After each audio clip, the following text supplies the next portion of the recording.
I'm very skeptical of most of this stuff, and I think it's probably because I like a lot of sci-fi that I actually think that this is more of a product of science fiction than anything in reality. And I think that when AI companies come out and say this kind of stuff, I think they're doing it to just drum up support for their software. That's my opinion. Well, we're probably on opposite sides of this argument, and I think many of the examples you just brought up support my argument because of what you just.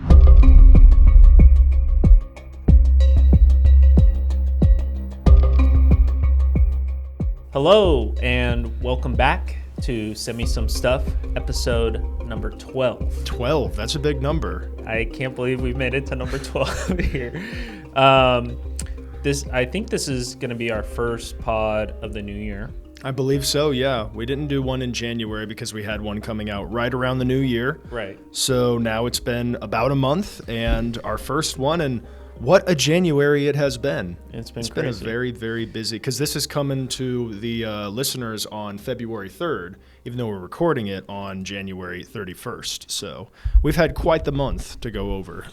Yeah, ever since Trump has taken the oath of office, it's been unrelenting on the number of news stories that have come out, and not just politically focused stories, lots of technology news, lots of cultural interest stories. And so we're going to cover quite a bit of those today. We're going to talk a bit about the executive orders. We'll talk about some of these confirmation hearings. We'll talk about this New York Mag piece that's caught quite a bit of attention online because of the photo on the cover. The title. The title. It's an interesting title. Just the content of the article is it's very interesting. It's a lightning rod. Yeah, well, it's fascinating to kind of see how the progressive left, especially the progressive left that is in the media world, has reacted to the emerging Trump right, which is not the normal conservative vision that many may have had. So we'll get into that a little bit. And then I also want to talk a little bit about artificial intelligence, DeepSeek. I think that's going to have a tremendous impact on the Trump administration going forward, just because of the explicit focus Trump has put on artificial intelligence with some of the people he has named as czars and for different appointments. So, well, indeed, in the general connection that his administration seems to be forging with this emerging broligarchy. The broligarchy, the tech right, the tech overlords, however you want to characterize it.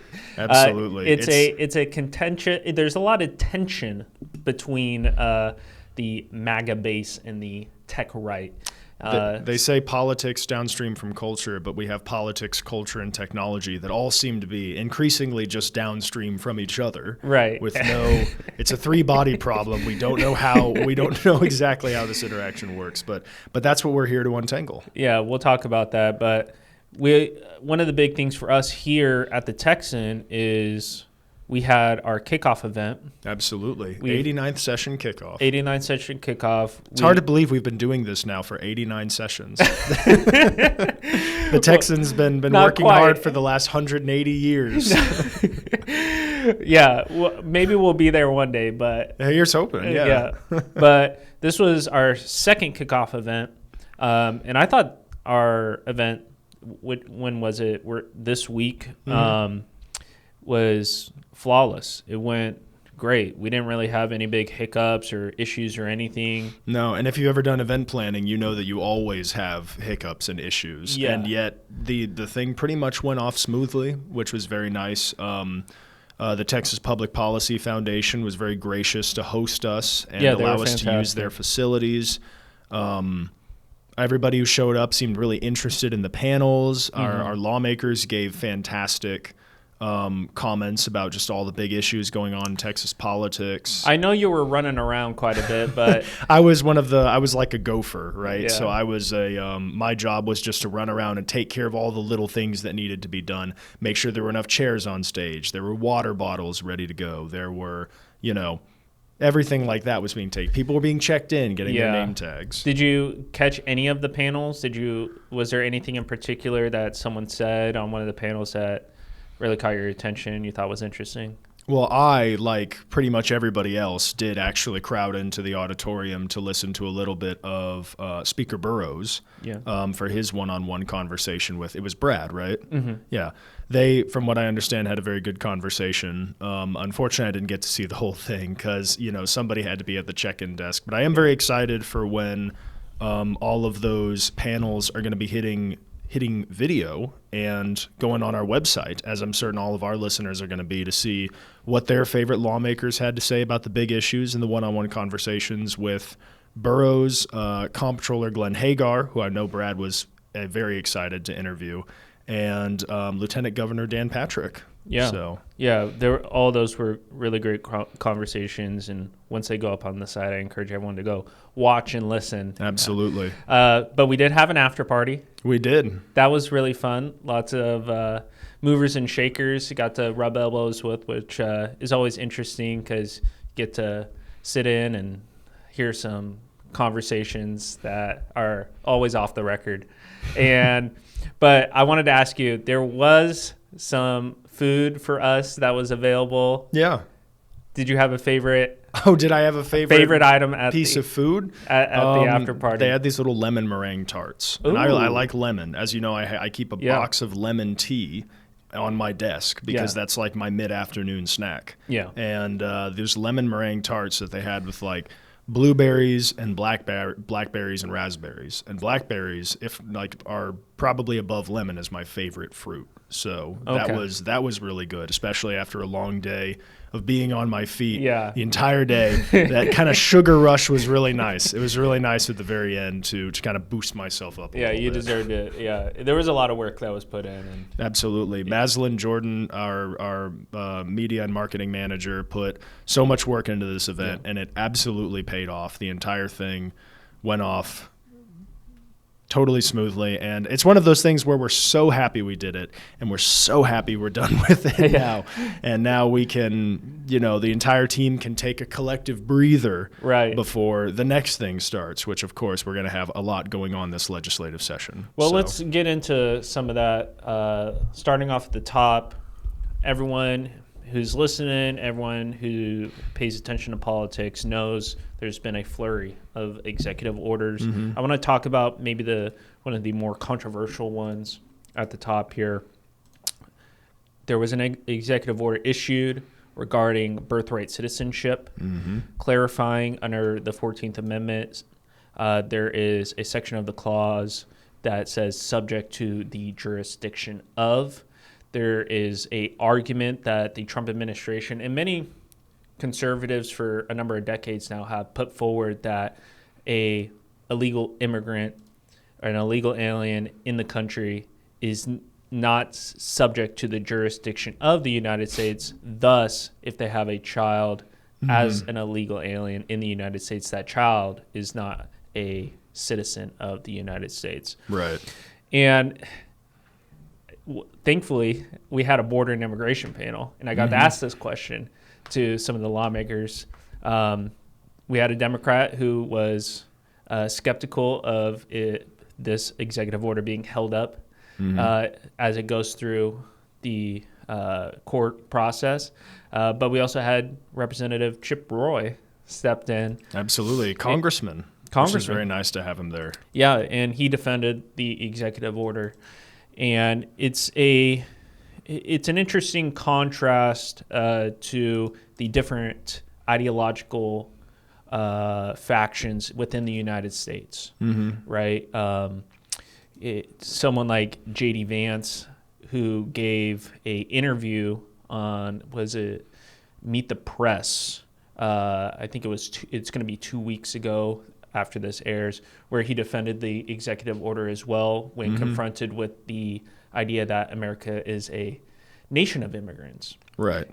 But his defense was, well, when the Mayflower arrived, there was no nation. The people who came created the nation of America. Yeah, this has been a big, I've seen this as well. People say, well, the whole country was kind of founded by illegal immigrants. But of course, that would posit that there was some kind of unified government for people to be illegally immigrating into. So it's one of those things, I think, where it's just not helpful in politics to kind of try to transplant contemporary problems onto history. You know me, I'm a big history guy, and You are. one of the worst things you can do in trying to understand the past is to try and take models that we use to understand the present and simply push it back several hundred years, because that stuff really starts to break down the further back you go. So, Yeah, and it's the trying to create some sort of relativistic argument between the past and the present has you, especially as we've seen, for people who are making arguments against this executive order, kind of finds yourself in a difficult arguing position. So this is something I'm going to be following because I'm always deep in the weeds on many of these philosophical arguments when it comes to the American governance system. right. So I actually pulled up a really interesting article on this executive order that was published in Unheard, and it was carried also in the American Mind, which is Claremont Institute outlet. And the article was published by Ryan Williams of the Claremont Institute, and he goes into the legal history and actually the arguments for and against this 14th Amendment, because as he argues here, I'm reading from the article here, the 1866 Act was meant to secure the full benefits of citizenship for recently freed slaves and their descendants, and all black citizens for that matter. The law's proponents were determined to convert it from legislation to constitutional text, thus insulating its protections from change by future Congress. And so if this gets into the originalist versus the textualist interpretation of these amendments, which is an ongoing discussion for the Supreme Court. It's sort of the ongoing discussion, right? Which this birthright citizenship question is something they're going to have to confront in a few months here, I'm sure. Absolutely. It works its way Well, out. I'm one of those people who believes that Trump is filing or signing so many of these executive orders precisely because he wants it to go to the Supreme Court, right? I believe that this order has already been challenged by a judge. It has. And so now, of course, the Trump administration is going to appeal that to SCOTUS. And SCOTUS is going to have an opportunity to overturn the prevailing precedent that, again, anybody who is any child born in basically any circumstances in the United States, whether their parents are legal resident aliens or illegal aliens or citizens or whatnot, is a citizen. So I think that Trump's perspective now is, I'm going to sign this order and they can challenge it, and we'll take it to SCOTUS, and SCOTUS gets the final say. So, and I think for those who have been finding issue with how Trump has issued these executive orders, and they've painted this as some sort of authoritarian action by the executive branch trying to take control of government. Whereas you just articulated, this is really the co-equal portion of these three branches. That's a big debate. You say co-equal because obviously there's a big debate within the conservative sphere over whether or not the legislative branches should be understood as equal branches that kind of have their own domains, and they're allowed to butt heads, but the constitutional questions are settled by those disputes, or the view, right, that for example, the legislature is the supreme branch. Right. And I think this goes back to John Locke, is the English philosopher wrote that, all power is vested in this legislature, from which the authority is delegated by the people, right? This is what happens, he says, when a people transition from a state of nature to a state of civil society. Now, it's just you can debate whether or not John Locke's perspective on that applies one-to-one to the American system, but yeah, well, John Locke it's a big dispute within the right. Well, John Locke definitely inspiration for many of the founders, of course. But yeah, it'll be interesting to see how this birthright citizenship executive order works its way through the court system. A couple other executive orders I'd like to hear Your thoughts on there was one to end the gender transition for individuals under 19 years old, I believe. The order titled Protect Children from Chemical and Surgical Mutilation seeks to end federal support for gender transition treatment for minors. Now, when you say end federal support, does this simply mean that it is illegal for anybody under 19 to have a gender modification procedure, or does it simply mean that the federal government will not be putting any money towards it? What exactly does that mean? Well, so the executive order would direct federally run insurance programs, including TRICARE and Medicaid, to exclude coverage for gender-affirming care for minors, instructing the Secretary of Health and Human Services to implement regulations to halt these interventions for young people, mandating federal entities to revoke guidance from the World Professional Association of Transgender Health, or WPATH, which WPATH is something that has come up quite a bit in our reporting, especially when we've covered which bill was SB 14 during the 88th session, and then also encouraging Congress to adopt laws allowing individuals who regret receiving gender-affirming care or their parents to sue providers. Again, something that's come up quite a bit, especially when we've seen these detransitioners become more prominent in the public sphere, saying they have no recourse for the type of damage they say has been done to their bodies by these doctors. So, another issue that Trump ran on specifically, as we've mentioned before, one of the most effective ads Trump had was the they-them Kamala Harris ad. Right. The one that said, Trump is for you, Kamala Harris is for they-them. Right. That's the one, yeah. Right. So this is Trump upholding one of those promises that he made during the campaign, I would think. Do you have any thoughts on this executive order specifically?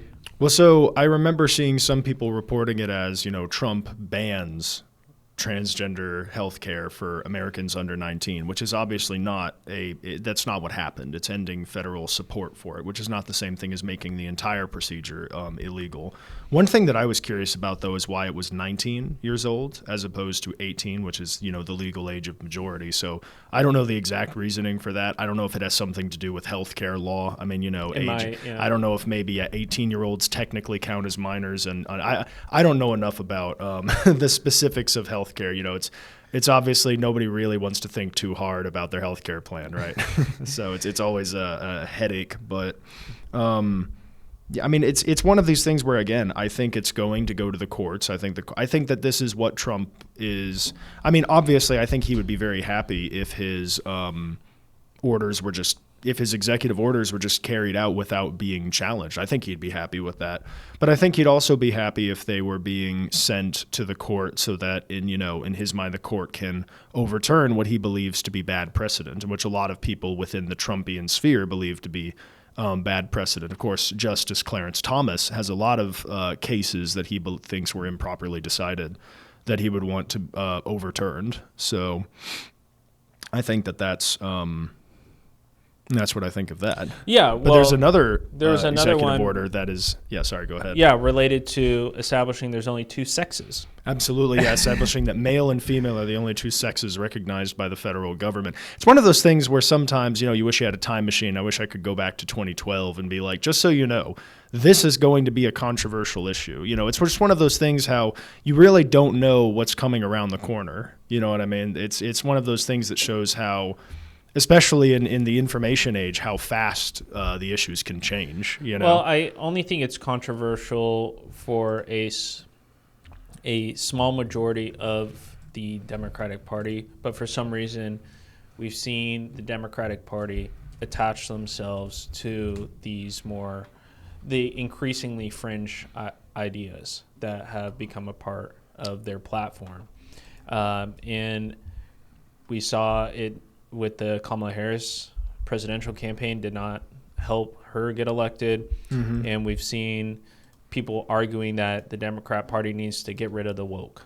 essentially. Yeah. Well, this has been a big claim that, of course, the right likes to make, is that, wokeness is an albatross around the Democrats' necks. And there are a lot of more centrist liberal Democrats who say kind of the same thing, right? Saying we need to abandon this ideology that seems, rather hostile to a large portion of Americans, or seems rather hostile to what the majority of Americans believe is true or normal, right? And it might be one of those things where it goes and becomes more popular in state parties, but it loses its support among the national party. There's been a lot of talk that the U.S. is entering a more conservative period overall.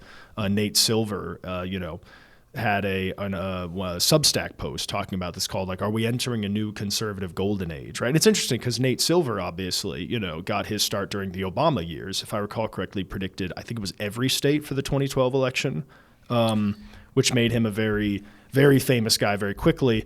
Turn around, of course, in 2016, and Trump comes along and shocks everybody. But that's the thing about Trump is everybody said, his detractors said it was a fluke, right? They said, well, he didn't really win the election because he won the Electoral College, but, he got away, he cheesed it, right? Because, of course, there are a lot of people who don't think the Electoral College is a legitimate institution. They think it shouldn't exist, right? But when Trump won this time, winning the popular vote, which, of course, as we talked about, I was rather surprised too. I did not believe that was going to happen. It really showed just how unpopular a lot of those ideas had become, that a lot of people were willing to vote for, and not just willing to take a chance on Trump, like in 2016, he's relatively new to politics. What does he have to say? Everything over the last 8 years, and the majority of Americans deciding between him and Harris chose him.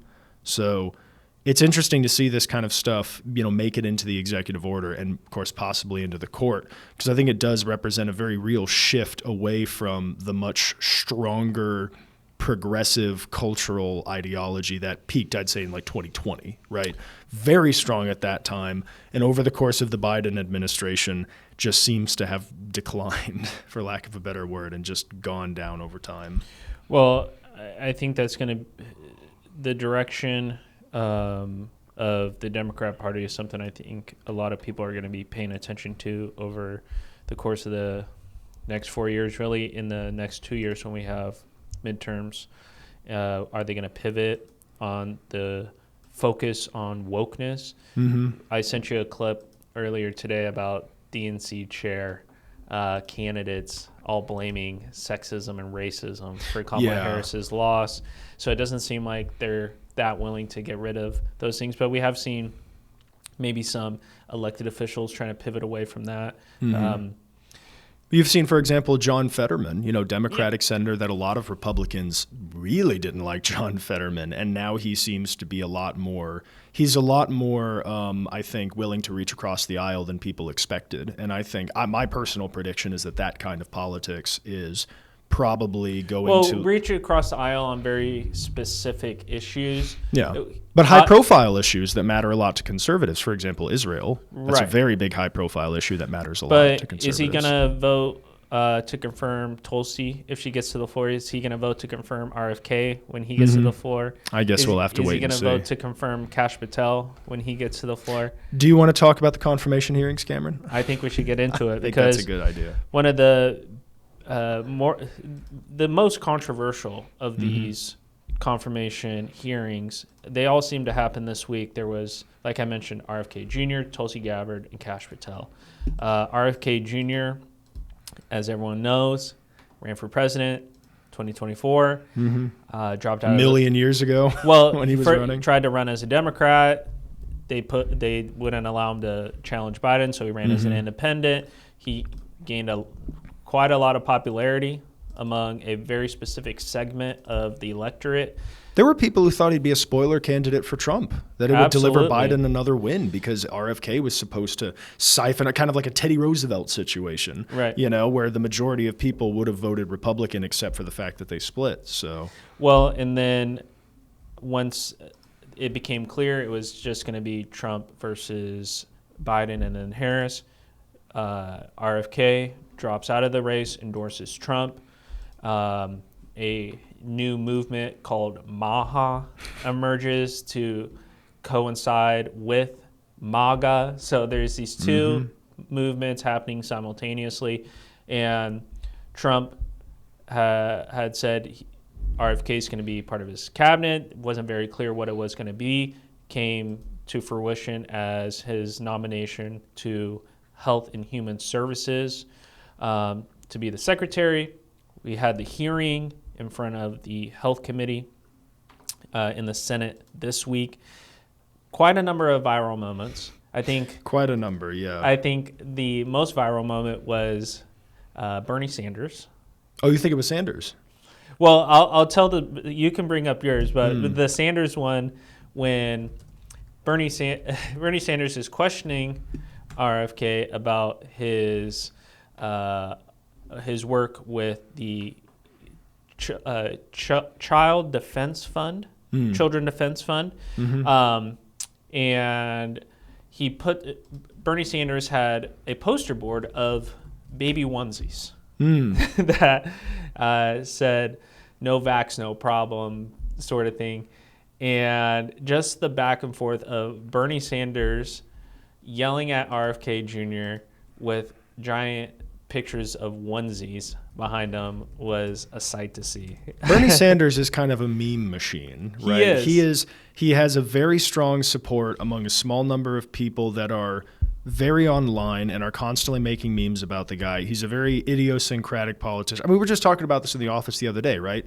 Bernie plays the bongos and Trump plays the accordion, right? That's, they could be a some kind of German folk music band or something. I don't think bongos are in German folk music, but nonetheless, I mean, you've got that and you've got the that. bongos, yeah. Absolutely. Well, and see, I was thinking of Adam Schiff with Okay. Kash Patel, going after him, and it's really something to behold, the way that he's like, will you tell us what you said in that grand jury statement? And Patel is like, well, no, and he's like, why not? He's getting very, very excited. Well, on the RFK Jr. hearing, there was quite a bit of concern expressed by Democrat senators about some views of RFK in the past about his vaccine skepticism. And it's quite obvious, yes, RFK is a vaccine skeptic in many instances.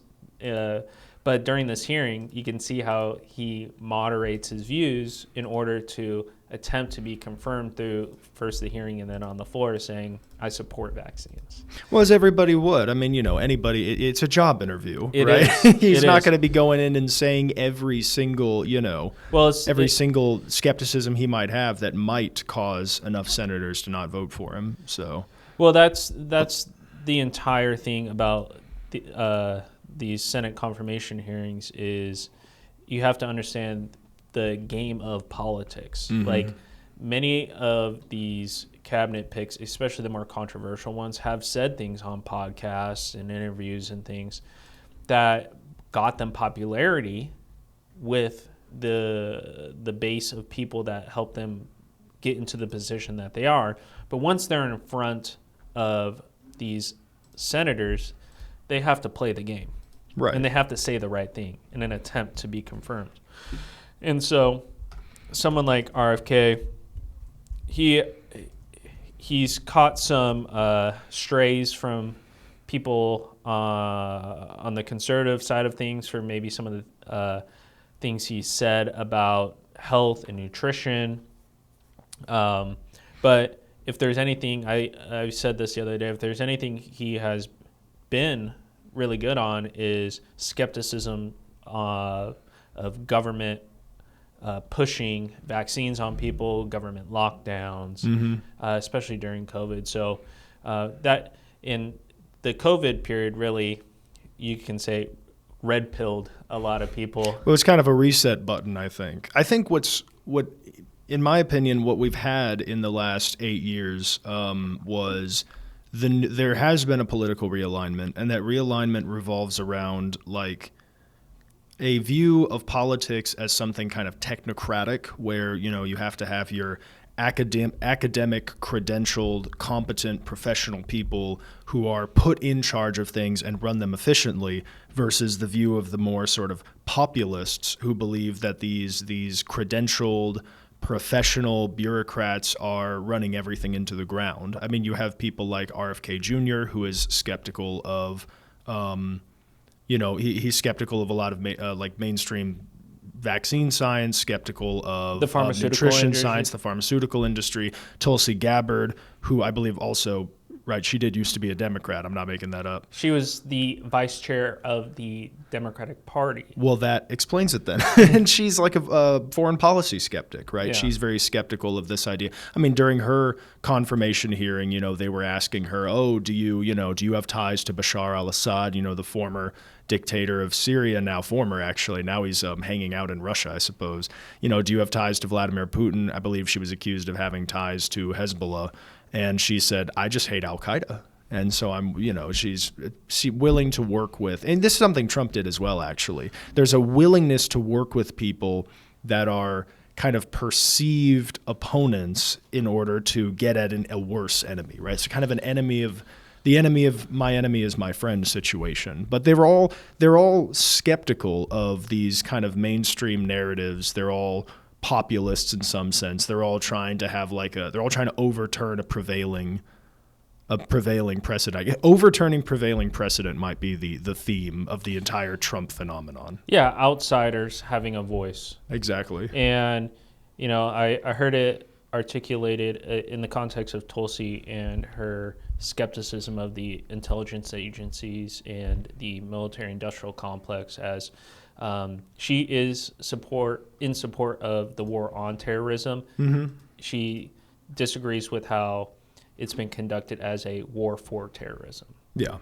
And because there's been lots of information that's come out over the previous decades about the use of the CIA and funding of rebel groups in many of these areas where there are governments that disagree with the United States, and then those rebel groups then turn on the United States. I mean, you've seen the famous image of it was a newspaper article of talking about Osama bin Laden, talking about when the Taliban, the Mujahideen, were fighting the Soviets in Afghanistan, saying, Islamic warrior puts his country on the path to peace, right? And of course, the problem is those same people then turned around once they kicked the Soviets out and said, "America, we don't want you here either." And we were like, "What do you mean you don't want us here?" And it's a tragic thing to see how unfortunately that can, you can get mired in something. We were mired in Afghanistan for 20 years. And I think that's where much of the electorate and more generally the United States populace is skeptical of American interventionism. Well, you say intervention, voyeurism maybe. Well, it's an interesting thing because a lot of Americans right after 9/11 obviously supported retaliation against the opponents of the United States, the people who had done this, right? People wanted justice, right? But there's a difference between retaliating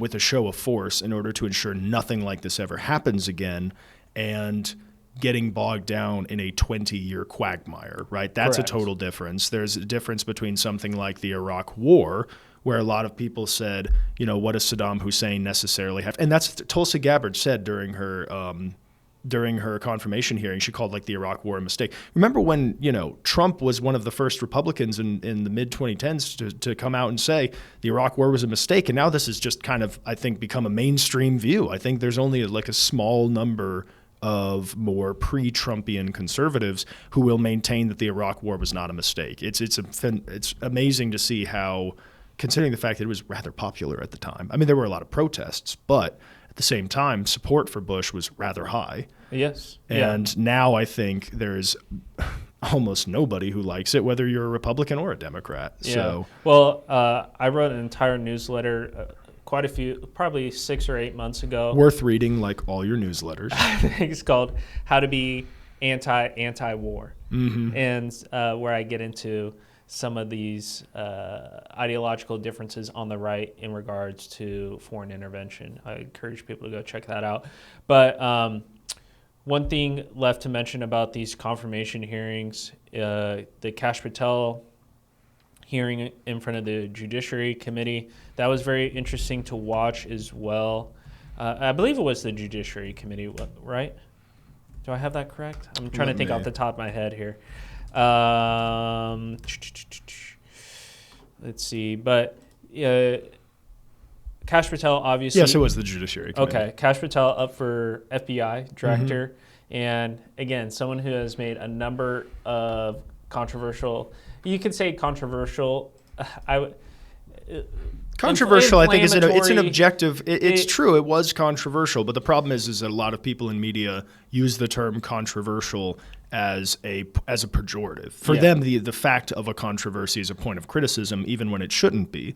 The fact that something is controversial doesn't mean anything more than the fact that it's controversial. It doesn't mean it's good or bad. Yeah, and so that was really interesting to follow that confirmation hearing, because for many people, they might be just familiar with Kash Patel as a talking head on some of these right-wing podcasts or things of that like that. But he really is a pretty impressive guy with his background on a number of things, and I think got a chance to articulate that in front of the Senate committee. But we'll see.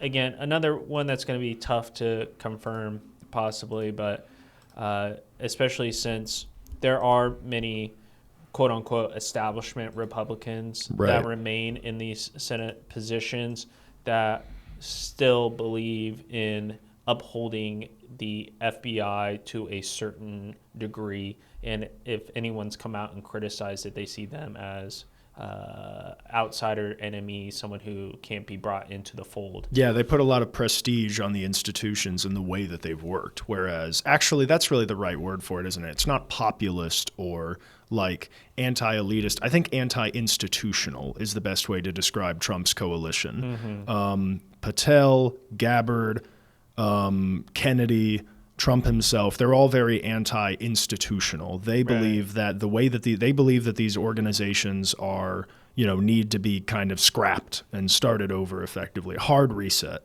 So speaking of, though, you talk about establishment Republicans. What about these new Republicans, though? I think we can get into this. A great article from the New York Magazine, right? Yeah, you read this piece. I've been reading reactions to the piece. Oh, there have been so many reactions. But let's just read the headline and the subheader. Okay. The Cruel Kids Table. Among the young, confident, and casually cruel Trumpers who, after conquering Washington, have set their sights on America. It's one of those interesting articles where it's filled with attempts to it's just filled with descriptions of the kind of things that all of these young, Trumpian. I think Trumpian sounds better than Trumpist, so I'll say Trumpian. Okay. The sort of young Trumpian conservatives, right? A lot of these people who are college students or in their 20s, people who were teenagers when Trump first got elected, who might have been their first introduction really to politics. All of these young Trumpian conservatives in Washington, D.C., at bars, at parties, celebrating, networking, conservative influencers, activists, all these people trying to describe a kind of new, the sort of the new state of the young conservative, right? Which is funny to me because I think it largely just parallels the yuppie phenomenon of the 1980s.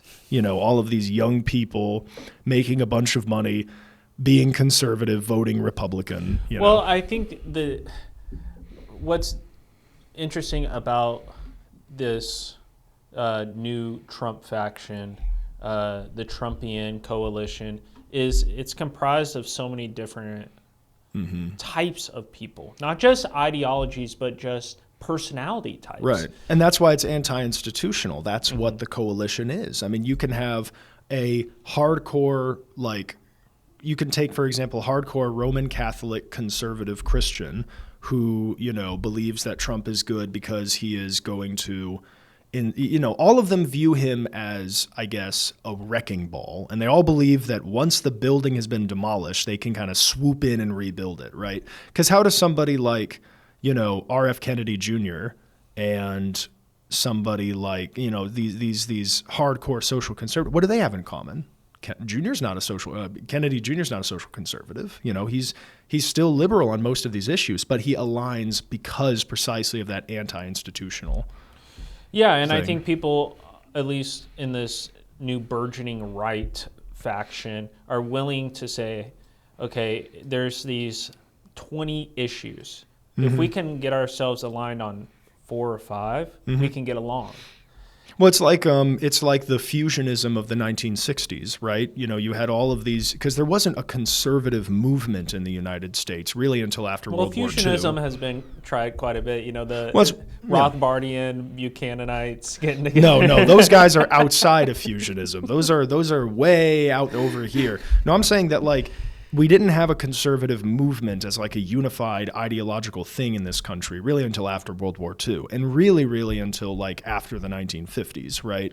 When you had, it's funny, of course, now you have this sort of stereotype that conservatives, venerate the 1950s, and then you had conservative people like Russell Kirk walking around the 1950s saying this is the worst time ever. Yeah. This is awful. We hate the 1950s. It's so modern and progressive, right? But if fusionism was formed on the basis of like anti-communism, because you had the economic liberals, right, the laissez-faire economist types, you had the social conservatives, and you had the war hawks who were deeply opposed to the Soviet Union and hated this new position the Soviet Union had in the aftermath of World War II. If anti-communism was the uniting feature of the old fusionism, then anti-institutionalism is the uniting feature of the new fusionism. And it's a lot more focused, of course, on domestic policy, I think, this time around than, I guess there's still obviously a view of the U.S.'s relationship to the world, but that anti-institutionalism, I think, really does describe kind of new fusionism. Well, and I think going forward, if this new fusionism is going to work, it can't be instituted through a top-down government structure, because there are so many competing factions that it needs to be decentralized.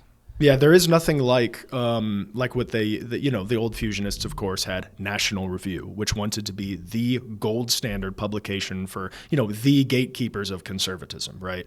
No such thing exists. And in fact, if that's might be a feature and not a bug in this kind of the postmodern information age we find ourselves in, where there's no objective standards anymore, right? It's more so this seems sort of these consensus that consensus or consensuses. It's consensus, right? Yeah. Okay. These consensus that build up on social media from lots of different influencers and activists and anonymous accounts that kind of coalesce into a worldview. Yeah, well, and that's where a lot of these differing personality types, differing ideologies, this fusionism happens is online. And right now it's being done in places like X. And X, because Elon Musk was able to purchase it a few years ago, has allowed for this freedom of expression and freedom of speech on this platform, where years ago, people were unaware that there were other people out there that thought the same way they did. And maybe, again, the popular opinion at the time was not the true consensus. Progressive social position was not the consensus. And if we're going to be moving into I think in the next decade, a radically new technological environment. And what does that mean for these differing factions on the right? Yeah. Are they going to attempt to try and implement and take control of this new party, this new Republican Party? Is one ideology going to win out, or are they going to be able to continue to be happy with only portions of their policy wants and needs to make it in? Because it seems like right now, with going back to what we started at the very beginning with the executive orders, Trump is really keeping promises to a lot of these different factions that helped him get elected, whether it be the Libertarians pardoning Ross Ulbricht, the Bitcoin bros. We'll be getting into that, but The Bitcoin bros, saying he's going to start up a Bitcoin reserve. To the social conservatives, right. there's only man and woman, and rolling back the transgender policies, and so he is doing this. But is there a Trumpism after Trump that can keep this multi-pronged faction of the Republicans together? What do you think? So here's my thoughts. I think that Trump is a lot more like Richard Nixon than he is like Ronald Reagan, in the sense that Trump, I don't think he's a very ideological person. I think he's one of those people who does, I mean, he has said this in like Fox News interviews where he says, I'm not conservative. I just have common sense. And I really think that that's how he believes. He doesn't believe that he does not perceive his policy positions as like being far right or something. I don't even think he views them as particularly conservative. I think he just views himself as a person with common sense who does whatever seems to be the right thing to do at that time. And it's a lot more like Richard Nixon, for example, who is a much more pragmatist Republican, as opposed to, Reagan, who was very, stood very much on principle, right? Had a very conservative, he was a conservative idealist, if you will. Yeah. Whereas Trump has kind of been just maintaining similar policy positions since the 1980s, talking about all of this stuff, about, foreign countries taking advantage of our trade deals. Why can't the U.S. throw its weight around a little bit more? Why can't we make deals that are explicitly good for us? We don't have to be, be charitable in these deals.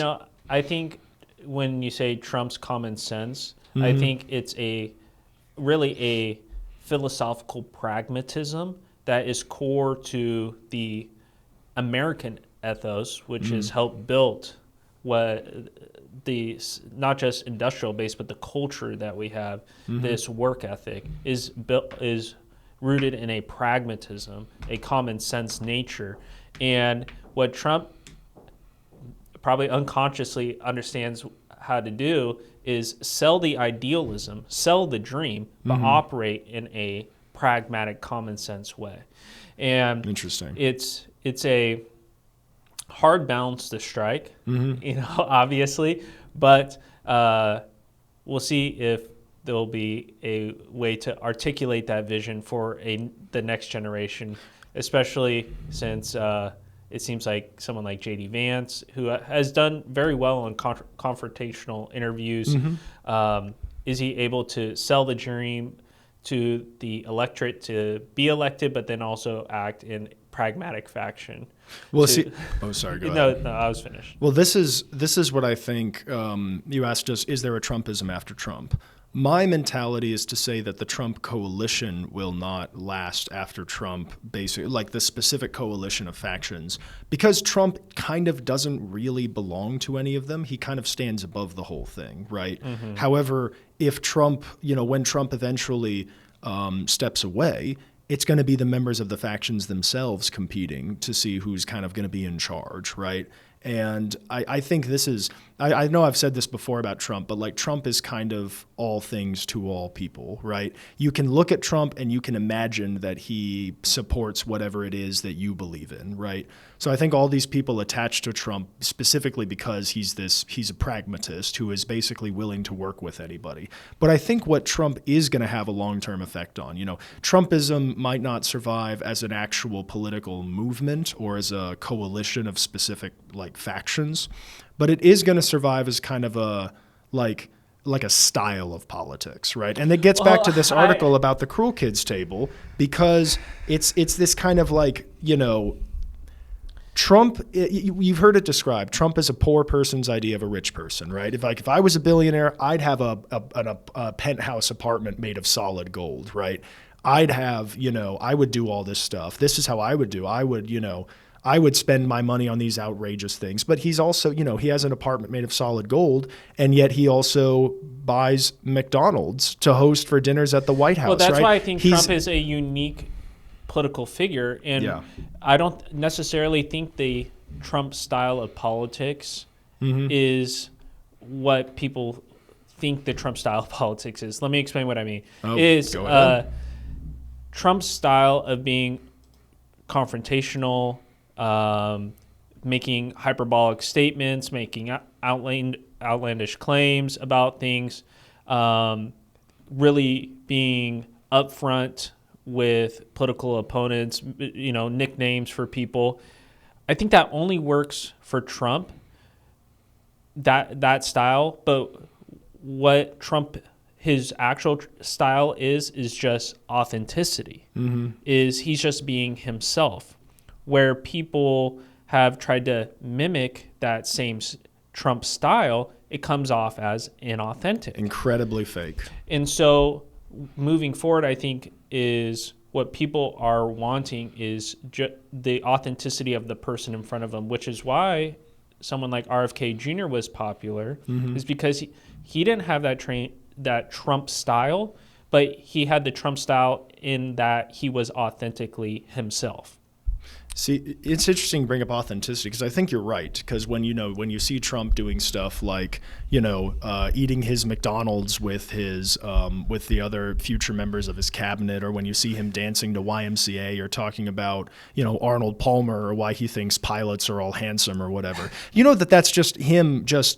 He's as the kids say, he's just yapping about like whatever kind of he wants to yap about, right? It's his stage. But see, when I'm talking about Trump, and this relates back to the whole New York Magazine article, is I think that Trump's whole idea is that he portrays an image of success that is aspirational, right? His whole thing is he's like, I'm wealthy, I live in luxury, and we can all live in luxury, right? We'll be swimming in the milk and honey, right? And you see this whole this photo that went very famous from this article of all these like young people, in their suits and dresses, having like a fancy party.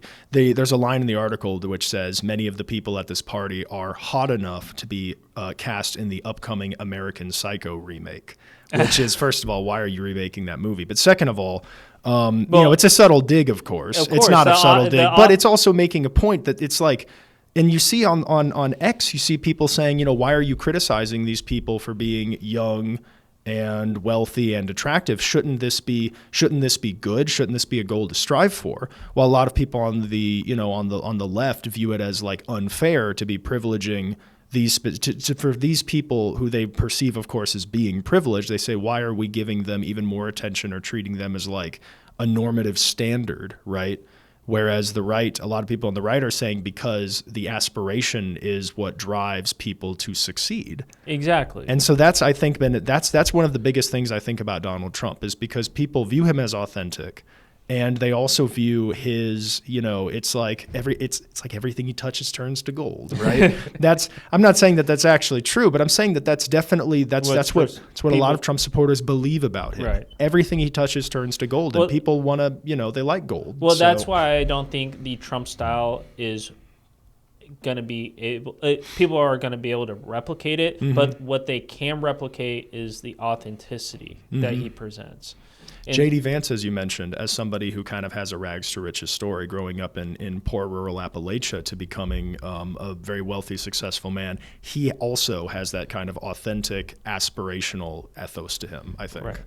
And so we've gotten into a lot of things. One thing I wanted to get into as well, really related to the Trump administration, the Trump phenomena, is the intersection of wealth and power, if you will. Well, the intersection between the Trump base and the tensions between them and the tech right, the tech oligarch. As I love the term, the broligarchy. The broligarchy, because this was a big sea change in this past election. We saw people like Mark Zuckerberg come out and donate to the Trump inauguration fund.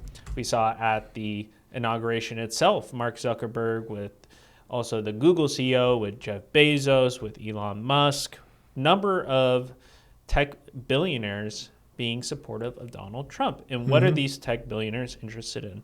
They're interested in artificial intelligence. And we saw shortly after Trump took office, he came out and did a press conference with Sam Altman of OpenAI, with Larry Ellison of Oracle, and with the SoftBank CEO saying Trump was saying he's going to encourage $500 billion of investment in AI infrastructure within the United States. And what happened just a few days after that was the release of the Chinese AI model DeepSeek. And what really shook the foundation of the whole AI industry with DeepSeek was people had thought that it would cost billions of dollars in compute power to support these AI models. But because you would need better chips, you need more data processing. Chips, servers, electricity, clusters of servers. You need the infrastructure to support those servers. You need fans to cool them down. Yeah, you need energy to power these servers. So it was billions of dollars to do this. But what supposedly DeepSeek was able to do was create a model that cost fractions of that, and fractions of per output, to where people who are building software companies on top of these AI models like OpenAI or Anthropic, where it was costing so much money to do this, well, these companies, if they're able to do it for cheaper on DeepSeek, they're going to be building companies off of Chinese models. And there's not just the cost efficiency, but it seems like the performance is similar. But the big fear now is that two things: that America is going to be beat in the AI arms race by China, but then also if people in the United States, American companies, are building companies on top of Chinese artificial intelligence models, what sort of information is being then transferred to the Chinese government? And so it's a geopolitical issue there. I've heard it described as the AI Sputnik moment, the release of this Mark Andreessen. Absolutely. Said that. And what, again, the issue with the chips in this context, it's a number of issue areas that are crossing over here, because with how our stock market is supported is on what's called the Mag 7 different companies. And one of those companies is NVIDIA. NVIDIA produces these GPUs, these chips that are part of the processing for these AI models. Everything's built off them. Well, when this DeepSeek was released, NVIDIA experienced a 17% decline in stock price. So it's a loss of hundreds and hundreds of billions of dollars, can cause real volatility for people who have investments in the SP 500, which is many of people's retirement accounts and things. So there's lots of volatility, not just in the stock market, but the AI industry with national security. So I don't know how much you've dug into this, but based on what I've told you here, what sort of ideas do you have with how AI might change the future of how we not just interact online, but maybe potentially with how we interact in the world more generally? Yeah, so I mean, I'm a big fan of The Matrix. I'm really looking forward to I'm a big fan of cyberpunk fiction, sci-fi stuff like that. But I do think here's the thing. I'm fairly pessimistic when it comes to this AI stuff, because I believe, first of all, that a lot of companies are touting AI. Why is Google putting AI into their stuff? Why is Twitter putting AI? Why is this generative AI, being shoved into everything? I believe that it's because a lot of companies want to please their investors by showing off the benefits of a technology that their investors might not 100% fully understand. I think that this is kind of a bubble. I think that it's a way for companies to, tout how good they are at, taking advantage of new stuff. I think it pleases investors, but I do not, Sam Altman came out and said that AI is going to require a new social contract, whatever that means. And I have no doubt that these technologies are going to continue to change, the way that people live their lives. I mean, think of all the technologies, right? It used to be the case that roads were places where people would walk in cities. But now, as we know, roads are places where cars drive on, right? Human beings who used to be able to walk on roads are now relegated to the sidewalk. Now, of course, for all of us, that's normal. But for people who lived through the transition from no cars to cars, it would have been pretty shocking, right? To think that all of a sudden the road, which is a place where people go on, obviously you'd have like carts and horses and stuff, but it's a place where people go on, becomes a place where cars go on. You have stuff like, the book, right? The invention of mass printing changes the way people view all kinds of things in the world, right? Mass literacy changes things. New technologies change human life, and I have no doubt about that. However, I do not believe we're going to invent some kind of AI god that is going to, run everything in society and completely change everything. I'm pretty skeptical of the belief that we're going to truly invent like a sapient, sentient mind in a computer, which is called artificial general intelligence, right? Or that there's going to be this process by which an AGI can upgrade itself essentially infinitely and become exponentially smarter by the second, which has been called the singularity, right? Which is this hypothetical moment where a machine gains the ability to improve itself exponentially and becomes essentially, near omnipotent, right?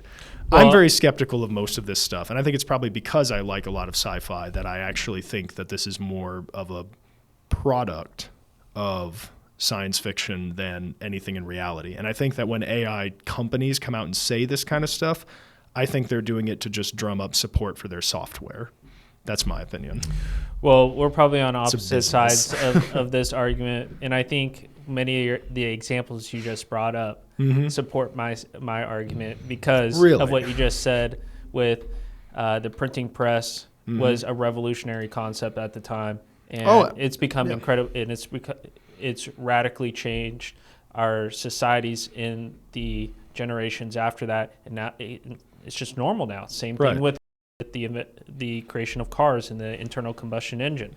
How about this thing right here? You want to talk about what's changed a lot. If it wasn't for this, I think Donald Trump would never have become president. Yeah, and exactly. So what might seem like fanciful, out there, abstract ideas have become normalized. We have historical examples for that.